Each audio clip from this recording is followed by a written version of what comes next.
कितने सालों से लमसम तैयारी कर रहे थे चुनाव लड़ने का विधानसभा का? तैयारी तो वो नेता करते हैं जिनको चुनाव में बरसाती मेढक की तरह आना है और फिर चुनाव बीते बीते चले जाना है। लोग बात करते हैं और ये राहुल भाई करके दिखाते हैं। आप जनता के बीच में जाइए या मेरा सोशल मीडिया खोल कर देखिए। पहले से आप दिमाग में थॉट बना के चले हैं कि हमको चुनाव लड़ना है, तो उससे पहले 10 साल पहले वर्तमान विधायक का स्थिति ये है कि जनता की आंखें तरस गई है कि हमारा विधायक आए और हम उनसे अपनी समस्या बताएं। दुर्भाग्य का विषय है हमारे विधानसभा के लिए कि हमारे विधानसभा क्षेत्र लोग इतने भोले हैं और इतने अच्छे हैं कि उन्होंने एक बाहरी को विधायक बना दिया, लेकिन उन्होंने औकात दिखा दिया। नमस्कार, आप देख रहे हैं निष्कर्ष भारत और मैं हूं आपके साथ दिव्या पांडे। अभी हमारे साथ खास बातचीत करने के लिए बड़हरिया से विधानसभा चुनाव इस बार लड़ेंगे 2025 का राहुल जी हैं, इनसे बातचीत करेंगे। राहुल जी, तो सबसे पहले तो हमारे चैनल में आपका स्वागत है। बहुत बहुत धन्यवाद आपका, और आपका जितने भी दर्शक देख रहे हैं उनको मेरा सादर प्रणाम है। इस बार आप तैयारी किए हैं, कितने सालों से लमसम तैयारी कर रहे थे चुनाव लड़ने का विधानसभा का? देखिए, तैयारी तो वो नेता करते हैं जिनको चुनाव में बरसाती मेढक की तरह आना है और फिर चुनाव बीते बीते चले जाना है। हम लोग तैयारी नहीं करते। हम लोग विगत लगातार जनता के बीच में लगातार 5 साल से बने हुए हैं और जनता के बीच में हमेशा सुख दुख में शामिल होते हैं। तो हम लोगों को किसी भी प्रकार का कोई तैयारी करने की आवश्यकता ही नहीं है। जनता को जब जहां जरूरत पड़ता है तब हम लोग सदैव उनके लिए खड़ा रहते हैं, कंधा से कंधा मिलाकर। चुनाव से पहले तो सभी लोग ये बातें कहते हैं, लोग बात करते हैं और ये राहुल भाई करके दिखाते हैं। आप जनता के बीच में जाइए या मेरा सोशल मीडिया खोल कर देखिए, आपको दिखेगा कि मैं 24/7 जनता के ही बीच में रहता हूँ। सुबह 6 बजे कोई नेता उठता नहीं होगा, हम 6 बजे किसी दूसरे के द्वार पर चाय पिए रहते हैं। मेरा भी वही कहना है कि कहीं ना कहीं पहले से आप दिमाग में थॉट बना के चले हैं कि हमको चुनाव लड़ना है, तो उससे पहले 10 साल पहले 15 साल नहीं, तैयारी चुनाव का केवल मूड रहता तो मैं खूब सारा पैसा कमाता और चुनाव से 2 महीने पहले जनता के बीच में जाता। जनता के बीच में विगत लगातार 5 सालों से जा रहा हूं, तो कहीं ना कहीं मेरे अंदर एक लगन है, एक ललसा है कि मैं जनता की सेवा करूं। बहुत ऐसी सारी समस्या है जिसको बिना संवैधानिक पद पर बैठे उन समस्याओं का समाधान नहीं किया जा सकता है। मेरे लोगों ने कहा कि आप चुनाव लड़िए ताकि उन सारी समस्याओं का समाधान हो सके, इसलिए मैं चुनाव लड़ रहा हूं। अन्यथा 5 साल पहले कोई नेता नहीं घूमता है चुनाव लड़ने के लिए। नेता 2 महीना पहले आते हैं। आप जाकर देखिए, बड़हरिया विधानसभा की लिस्ट उठाइए और एक भी प्रत्याशी का नाम बताइए जो जनता के बीच में घूमता हो। अच्छा, वहां से अभी विधायक हैं, आरजेडी के हैं, तो क्या उनसे आपको कितना चुनौती रहेगा? क्योंकि आप अभी चुनाव लड़ेंगे, वो ऑलरेडी वहां के विधायक है, तो चुनौती तो जो वर्तमान विधायक है ना, उनके सामने तो एक कल का नौजवान खड़ा कर दीजिएगा ना, तो चुपचाप वो चुनाव जीत जाएगा और इन दोनों में चुनाव लड़ा दिया जाता है। ऐसा क्यों? वर्तमान विधायक का स्थिति यह है कि जनता की आंखें तरस गई है कि हमारा विधायक आए और हम उनसे अपनी समस्या बताएं और हमारी समस्या का समाधान करें। चुनाव जीतने के बाद आज तक वो जनता को अपना दर्शन तक नहीं दिया है। क्षेत्र में जाइए, पूरा विधानसभा घूमिएगा, 40 पंचायत, 2 लमसम 200 गांव, 316 बूथ, एक भी ऐसा बूथ, एक भी ऐसा गांव नहीं मिलेगा जहां कोई एक व्यक्ति खड़ा होकर कहे कि हम माननीय बच्चा जी के पांडे के साथ खड़े हैं। वो दुर्भाग्य का विषय है हमारे विधानसभा के लिए कि हमारे विधानसभा क्षेत्र लोग इतने भोले हैं और इतने अच्छे हैं कि उन्होंने एक बाहरी को विधायक बना दिया, लेकिन उन्होंने औकात दिखा दिया कि हम बाहरी हैं और बाहरी ही रहेंगे। उन्होंने चीज को साबित कर दिया कि हम बाहरी हैं और बाहरी ही रहेंगे। दुर्भाग्य है ना कि विधायक तो जीत गए, लेकिन आज तक जनता के बीच में नहीं गए। होते तो उन्हें फिर जनता वोट कैसे करती, जिताती कैसे? समस्या ये है ना कि जो उसके पूर्व विधायक थे वो मतलब कि उनको नाचने गाने और पीने से फुर्सत नहीं था, इसलिए लोगों ने चाहा कि कुछ बेहतर बदलाव किया जाए। और क्या पता था कि उनसे गैल गुजर निकल जाएंगे। किसी के माथे पर तो लिखा नहीं है कि आगे चल के वो क्या करेगा। तो आपके लिए यानी कि कहना है राहुल जी की कोई चुनौती नहीं है? उनसे तो कोई दूर दूर तक कोई चुनौती नहीं है। वो चुनाव में है ही नहीं, एक तरह से देखा जाए तो। ऐसा मन में भी फिर भी डर होता होगा राहुल जी कि क्या पता वो आएंगे जनता के बीच में, एक बार फिर से जनता को अपनी ओर आकर्षित करेंगे, फिर से वो दौर चला गया जबकि जनता चला जाए। जनता अब समझदार हो चुकी है। जनता जानती है कि मुझे किसे चुनना है, कौन हमारे बीच में रह रहा है। एक बार कोई ठोकर खाता है, बार बार कोई ठोकर थोड़ी खाता है। आपको किस पर्पस से जनता वोट करेगी? क्या आपने किया है समाज में? समाज में तो सबसे पहला हमारे लिए काम हो गया है कि जनता के बीच आंखों के सामने हम दिख रहे हैं। बड़हरिया की जनता के लिए सबसे पहला तो काम यही है। आप भी जीत जाइएगा, फिर 9 तो 11 हो जाइएगा। मेरे माथे पे लिखा नहीं कि मैं जीतने के बाद क्या करूंगा।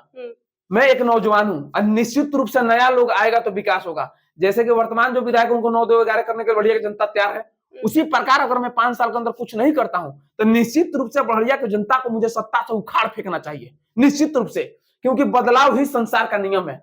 नोकिया मोबाइल का नाम सुने होंगे, आज किसी के हाथ में दिखता नहीं होगा। समय के हिसाब से बदलाव नहीं कीजिएगा तो कहीं दूर दूर तक नहीं दिखिएगा। यूथ हैं आप, यूथ को बहुत कम लोग टिकट देते हैं, क्या आपको किसी पार्टी से टिकट मिलता है या फिर निर्दलीय चुनाव लड़ने की तैयारी? मैं जनता के दम पर चुनाव का तैयारी कर रहा हूं। मैं जनता के दल से चुनाव लड़ूंगा। जनता से बड़ा कोई दल नहीं होता है। जितनी भी पार्टियां हैं चुनाव से पहले बड़े बड़े रैली, बड़े बड़े जो सभा कराती है ना, उन सभी में 99% युवाओं का योगदान होता है। लेकिन चुनाव जैसे रैली उस सभा खत्म होता है, जब चुनाव के वक्त टिकट देने की बात आती है, उन युवाओं को दरकिनार कर दिया जाता है। युवाओं को टिकट नहीं दिया जाता है। 60 से 65% युवाओं की जनसंख्या है पूरे बिहार, पूरे देश में। और विधानसभा और सदन में कितने युवा जाते हैं? 4%, 5%, 6%। अब हम युवाओं की बारी है, क्योंकि कहा गया है बहुत हो चुकी जी हजूरी दरबार में, अब तो युवा ही बैठेंगे सरकार में। जब युवा आएगा, जब युवा नेतृत्व करेगा ना, तब जाके हमारे समाज का कल्याण होगा।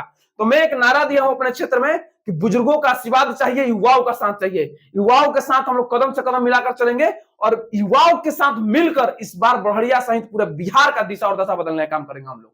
तो वही तो बताइए कि किस पार्टी से, आरजेडी से, जदयू हम से, बोल तो भाजपा दिए से, जनता के पार्टी से चुनाव लोजपा लड़ेंगे। से? जनता के पार्टी से चुनाव लड़ेंगे। पार्टी जितनी वो सर्वे करा ले, पार्टी को उस सर्वे में दिख गया कि हम फिर भी किसी पहले से ये जितने- माइंड सेटअप होगा मेरी ना। माइंड सेटअप है जनता। अगर किसी पार्टी के पर्टिकुलर मुझे मेरा दिमाग सेटअप रहता तो मैं किसी पार्टी के पीछे भागता, किसी पार्टी के कार्यालय में रहता, जनता के बीच में नहीं जाता। अगर मेरा पार्टी माइंड से सेट मिल है जाती कि आपको- मुझे चुनाव लड़ना है। मेरा माइंड सेट है कि मुझे जनता के दम पर चुनाव लड़ना है। मेरा माइंड सेट है कि जनता से बड़ा कोई दल नहीं होता है। मेरा माइंड सेट है कि हम कितना भी बड़ा पार्टी से टिकट ले ले, जनता अगर वोट नहीं देती है तो हम चुनाव नहीं जीत सकते हैं। तो हम जनता पर पूरा काम कर रहे हैं, वो जनता बात- के सुख दुख में शामिल हो रहे राहुल हैं। जी, वो बात आपकी सही है, ठीक है, आप जनता के बीच में काम किए हैं, क्या काम हुई है वो तो आपके क्षेत्र में जाने के बाद पता चलेगा हमें। बिल्कुल बिल्कुल बिल्कुल बिल्कुल। लेकिन हमारा ये सवाल आ रहा है कि आपको कहीं ना कहीं उम्मीद होगा ना, अगर पार्टी से हमें टिकट मिल जाती है तो पार्टी के नेतृत्व में चुनाव लड़िएगा, या फिर अगर नहीं मिलती है किसी पार्टी से आपको टिकट, तो क्या निर्दलीय चुनाव लड़ने की सोच रहे हैं? हर हाल में चुनाव लड़ना है। मैं तो हर बार ये बात बोल रहा हूँ, चुनाव एनी हाउ लड़ना है, चाहे हम लोग अब जैसे लड़े। उम्मीद तो होगा ना राहुल जी, उम्मीद मुझे जनता, मिले। उम्मीद मुझे जनता से, और बाकी पार्टी अपना सर्वे, जनता तो आपको वोट देगी, पार्टी अपना सर्वे कराना चालू करेगी। पार्टी सर्वे कराएगी, जो भी पार्टी को लगेगा मैं उस काबिल हूँ, अगर पार्टी टिकट देना चाहेगी तो मैं जनता से राय लूंगा, अपने लोगों से राय लूंगा। लोग मेरे बोलेंगे कि इस दल से चुनाव लड़ना चाहिए, मिल रहा है टिकट तो मैं लड़ूंगा, अन्यथा मैं अपने जनता के दम पर चुनाव लड़ूंगा और जनता के लिए लड़ूंगा। चुनाव हर हाल में लड़ूंगा। चुनाव हर हाल में लड़िएगा। फिर भी आपकी क्या माइंड सेटअप है कि किस पार्टी से मिलना चाहिए? एक ही बात आप 100 बार पूछिएगा, मैं 1000 बार बस एक ही जवाब दूंगा, मैं जनता के पार्टी से चुनाव लड़ूंगा, जनता के दम पर चुनाव लड़ूंगा। मेरे नजर में जनता से बड़ा कोई दल नहीं है। चुनाव जीतने के बाद आपका लक्ष्य क्या होगा अपने क्षेत्र में? मेरा लक्ष्य होगा क्षेत्र में सबसे पहले रोजगार, स्वास्थ्य और शिक्षा। इन 3 चीजों पर मैं सबसे पहले काम करूंगा। रोजगार के लिए हम लोग पूरे विधानसभा क्षेत्र में हर एक पंचायत में छोटा छोटा लघु उद्योग लगाकर युवाओं को रोजगार देने का काम करेंगे। हमारे विधानसभा क्षेत्र में एक यमुनागढ़ देवी मंदिर है जो बहुत प्रसिद्ध मंदिर है, उसको हम लोग पर्यटन स्थल में तब्दील कराने का काम करेंगे, जिसका नतीजा ये हुआ कि वहां से डायरेक्ट और इनडायरेक्ट रूप से 1000 युवाओं को रोजगार मिलेगा। उप स्वास्थ्य केंद्र हमारे विधानसभा 40 पंचायत है, 40 पंचायत में से मात्र 3 से 4 पंचायत में चलता होगा, बाकी 10 पंचायत 15 पंचायत में है ही नहीं। बाकी के जितने पंचायत बचे उस पंचायत के उप स्वास्थ्य केंद्र का ये हाल है, उसमें गाय और भैंस माना जाता है और चिपरी पाथा जाता है, जिसको इंग्लिश में ओपला बोलते हैं। जब जाइएगा सर्वे करना तो पता चलेगा हमारे क्षेत्र का हाल। यानी मन बना लिए, आपको किसी प्रकार की चुनौती नहीं रहेगा वहां? चुनौती दूर दूर तक नहीं, चुनौती उसको ना होता है जो चुनाव में 2 महीना पहले आता है। हम मेरे विधानसभा क्षेत्र का एक एक गांव ऐसा बन गया है जैसे लगता है वो मेरा गांव है, मेरा खुद का घर है। ऐसा कोई गांव ही नहीं है जिस गांव में मेरे अपने लोग नहीं है, मेरा घर जैसा नहीं है। पार्टी और राहुल भाई दोनों में बस इतना अंतर है कि पार्टी के हर एक गांव हर एक बूथ पर कार्यकर्ता है, राहुल भाई के हर एक बूथ हर एक गांव में अपने भाई हैं। पार्टी पीछे पीछे घुमाता है, राहुल भाई साथ में चलते हैं, साथ में लेके चलते हैं।